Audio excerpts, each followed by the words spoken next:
Hello, book fam. Today I want to talk to you about my favorite genre, which is fantasy. If you know me at all, you know that fantasy definitely dominates a lot of my TBRs as well as my shelves. So, the number one question that I actually get from people is fantasy recommendations and how to get into fantasy, because I can understand how it can seem like an intimidating genre when you're not used to reading books that are as long as some fantasy are. Not all fantasy is extremely long, but a lot of it is. So some people are intimidated by the length of the books or the length of series. So again, you can have a standalone fantasy book. There's lots of great standalone fantasy books, and I'm going to recommend some of those as well. But fantasy does often exist in a series, and that's because the author has created such an extensive world and there's so much that's going to happen that we need that space and time to fully explore it. But that's also what's so great about fantasy, because sometimes if you're ever reading a standalone book and it's over so quickly and all you want to do is get back to those characters and know more of what happens, well, in fantasy we get a lot more information and we get to know a lot more about these worlds and these characters. So these are going to be some fantasy recommendations, some that are YA, some I think kind of toe that line, and some adult fantasy recommendations as well. So like I said, I'll have some standalones, some series, some YA, some adult, and some just magical realism. So just like dipping our toe into what fantasy is. The first distinction that I'm going to make, and I'll let you know about each book or series that I talk about, is whether or not something is low or high fantasy. And all that means, if you ever hear people use that term, is low fantasy is a story that takes place in our world, in the modern world, but has some fantastical elements in it. So Harry Potter is a low fantasy book. Even though the world is huge, it exists in our world. Whereas a high fantasy is something that exists in a completely made up world, and the present and things in the modern world do not come into play necessarily. The present day Earth is not treated as something that exists. So Lord of the Rings is an example of a high fantasy. Okay, so one book that I'm going to talk about that is a high fantasy YA recommendation is Strange the Dreamer by Laini Taylor. This is a really, really nice example of a fantasy book. There are two books in this series. I think it's just concluded with two. I don't know if she plans to go on with it. I haven't finished the second book, so I'm not sure how it ends. But the first one was really lovely. It's something that I personally like in fantasy, which is beautiful world building. Everything feels like so magical and vivid, and there's a real appreciation for the fantastical. Things feel really like magical and beautiful, and we want to believe in all of these things. So the main character in this book is called Laszlo Strange, and he has been obsessed his whole life with the mythical city known as Weep. And he has spent his whole life trying to gather any information he can on this city. Many people don't even think that it exists. And like learning about like what the language might sound like, what were some of their customs. So he manages to gather all of this information until one day an emissary from this kingdom comes, and he is swept away to this magical world. We have powers, we have a curse, we have gods. So these are all elements that we'll see in this book, and it's really, really beautiful. A low fantasy YA recommendation that I have is The Blue Girl by Charles de Lint. This takes place in a fictional North American town. A girl named Imogen has just moved to this town, and some strange things seem to be happening. um, her imaginary friend from childhood comes back to life, seemingly seeking her out. She has attracted the attention of the school ghost, and other fantastical creatures start to appear. So this one is a little bit more magical realism. So, she goes to concerts, she talks on a cell phone, she has friends, there's like school bullies, but these like supernatural and fantastical things keep happening around her. One thing that I often do to recommend books or try to get people who don't usually like to read into reading is to say, is there a movie that you really enjoy that was originally a book? So two movies that I really, really love came from books. The first is Howl's Moving Castle. So if you've ever seen the Studio Ghibli movie, it's absolutely amazing. The book was actually written by a British author and definitely has some changes. I mean, Hayao Miyazaki definitely took some liberty with that book, but all the characters and the storyline is the same, which is that Howl is a kind of renegade playboy wizard who doesn't want to follow anybody's rules but his own, and just wants to, have fun, live life, do what he wants, go out with girls. And then Sophie is a very meek and quiet girl who encounters Howl one day.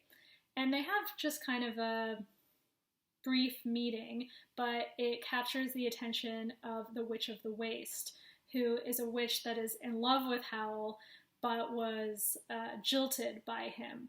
And so she decides to curse Sophie for attracting his attention and turns her into an old woman.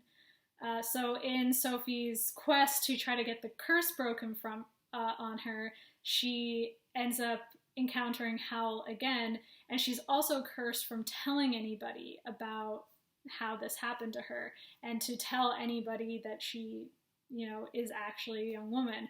So she ends up working in his castle, and hijinks ensues.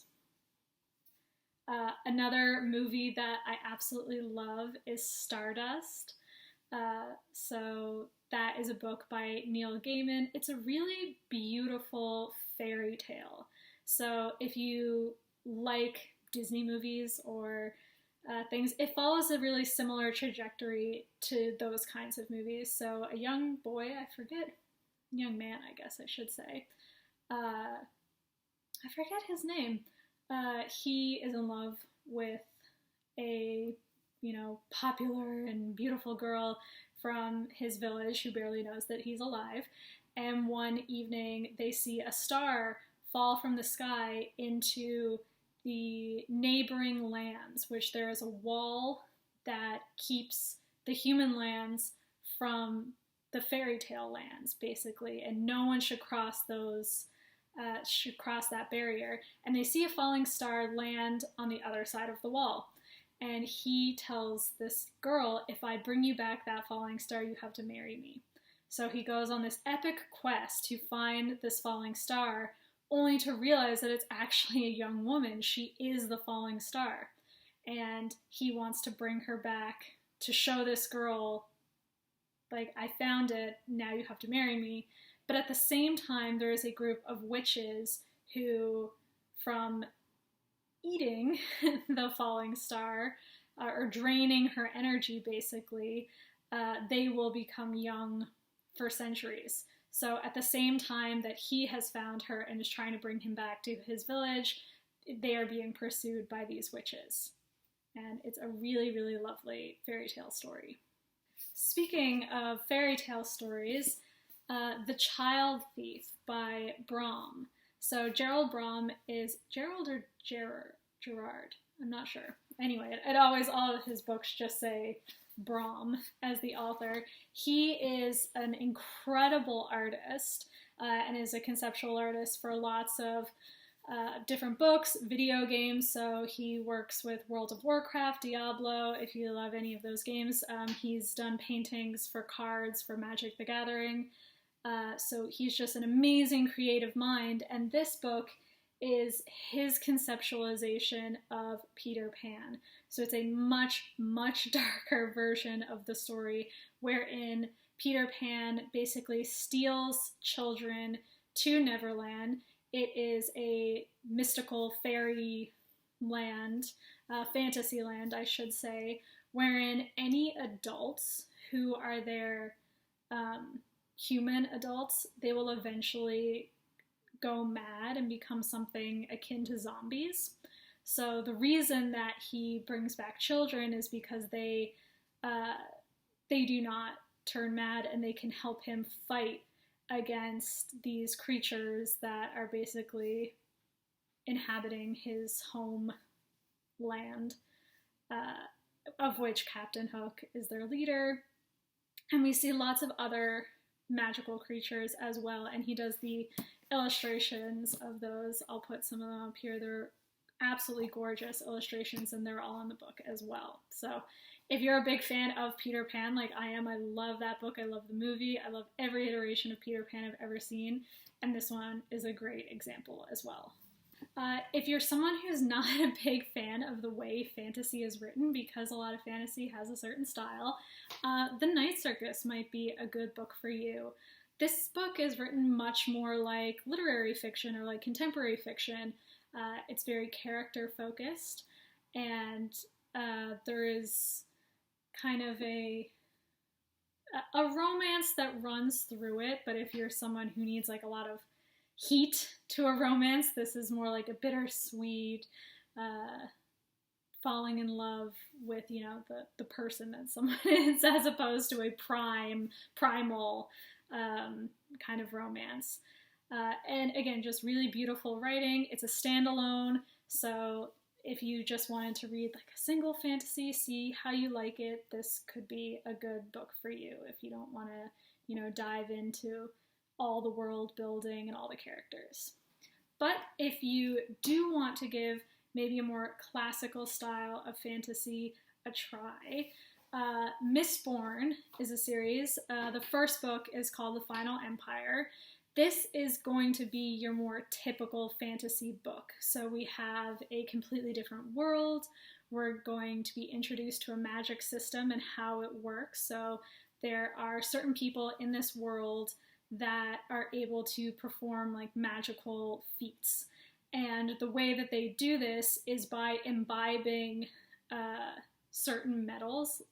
And depending on what their ability are, they can use that metal, they like burn that metal in their body, and then use it to perform these magical feats, like maybe like superhuman strength or being able to hear really well.